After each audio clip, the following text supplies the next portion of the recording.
Closer. We stopped at a little overlook. Look how beautiful.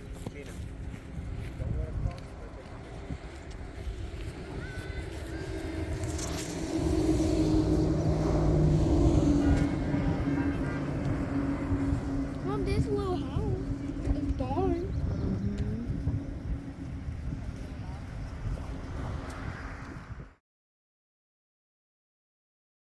We are at Fantastic Caverns. About to go on a jeep through a cave. And it was discovered in 1862. While tracking an animal, Juno the bloodhound disappeared into a small hole at the base of a bluff. Unable to find his way back to the surface, he was followed by owner John Knox and found inside the cave. So the dog helped. That's right. That's cool. Yeah. What's this? They used this inside the cave to be able to see, I guess. Which one? To explore the cave in response to an ad in the Springfield newspaper. 12 local women arrived during their exploration. They left their names on the cavern wall to commemorate the event. Cool. That is adorable. It is beautiful here. So pretty. Amethyst, the most precious of all. So the most precious of all quartz gems is the amethyst. The name comes from a Greek word meaning not drunken, as the ancients believed the stone would prevent intoxication.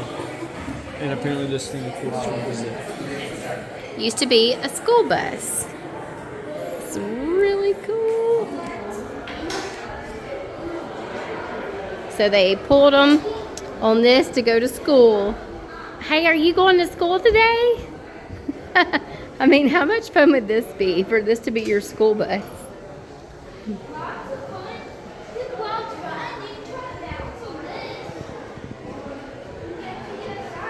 What you doing, babe? You pressing them apples?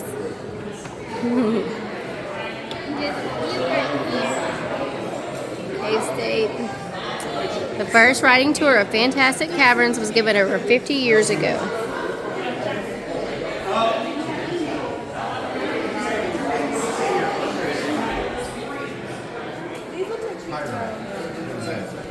Everything is so pretty.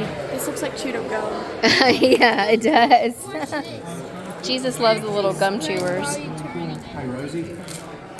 Remember that big rock we found on that hike in Italy? There's quartz inside. There's quartz. These are so pretty. Give me that gum. You're fine.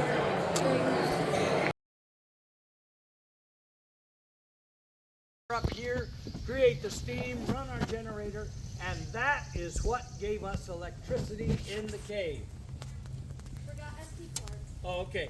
Okay, so that gave us electricity in the cave. Now, we were the first to have electricity in all this region before Kansas City, St. Louis, Springfield, anywhere, because we had our own equipment. And that was a real big deal back in the day. People would come from all over to see our lights inside. And by the way, the most important part of the generator still works. And all the kids like this, we hope. Oh! You like that, JD? It still works. All right, we're going to go inside and we're going to talk about a whole bunch of things. We'll tell you about a little history and some of the beautiful rocks. We're driving in the cave.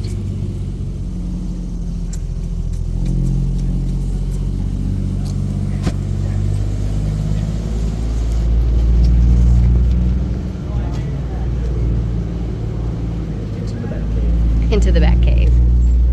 Oh, wow.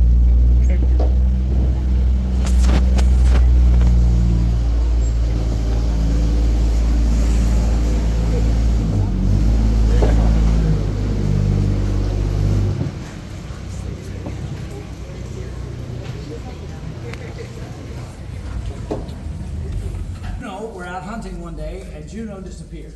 But John could hear him barking, so he followed his ears and found a hole in the bottom of the bluff. And so John got a candle and crawled in that hole for about 20 feet on his belly and realized he could stand up.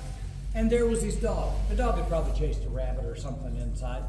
So there was John and Juno standing up in a cave, and they had discovered our cave in 1862. Well, they proceeded to quickly get back out of the cave, and then they covered up the entrance, and they kept this cave a secret for 5 years. Yeah, I'll tell you more about that later. Okay, up to 1930s, we went through the Great Depression. Nothing great about it, but the Depression. And we had a farmer that owned the land at that time. And so he decided to start farming down here. And so he had farm plots, little gardens all over this part of the cave. But what do you think he would grow down here? And not marijuana, no. Mushrooms, absolutely right. He could grow mushrooms down here because mushrooms do not require sunlight. They're a fungus, and so they grow without sunlight. So what the guy would do, the farmer would then harvest his little, you know, those little button mushrooms? Auditorium. Now, when you come into a cave, you do expect to see formations, nice ones. Well, let me show you this one right here, if I can, without blinding somebody. This right here is what we call a stalagmite. And the way you remember is because he stands up mightily from the floor. Now, up above is what we call a stalactite. And we remember that because it hangs tightly to the ceiling.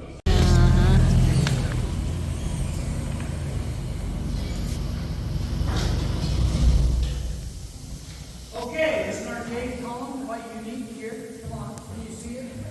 Okay, it's fading. So what? Yeah, let me tell you what happened. Back in 1941, a family across the road from the cave decided to drill a well. And they calculated and they measured and they did everything just right, or so they thought. And so they started to drill, and sure enough, they drilled right into the ceiling of our cave. They got down about 90 feet, by the way, before they And as of today, we have a river running through there. It wasn't there yesterday.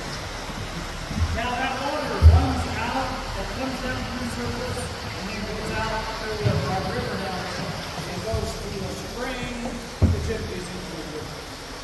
Now we do get a lot of rain once in a while. Wrote their name because they helped explore it. Their ages 13 and 19. 1967. And the reason John Knox kept his cave a secret was because of the Civil War. Missouri was a border state, so we had people fighting on the north and fighting on the south. And so John did not want to get involved, and caves were a real treasure. All the armies were looking for caves for a multitude of reasons. One of them was the floor. The floor of a cave was often filled with what they call saltpeter or nitrogen.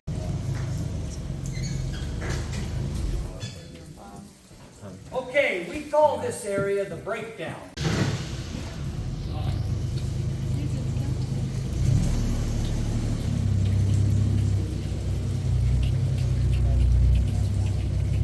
Okay, here's all the stalactites. Want all you kids to count? Wow. Start counting, Judy. How many do you think there is? A lot. I ain't even gonna try to I count. think I know how many there is. You don't know how many, Dalton? I'm not even gonna try. 9,100. I think I know how many. 9,000.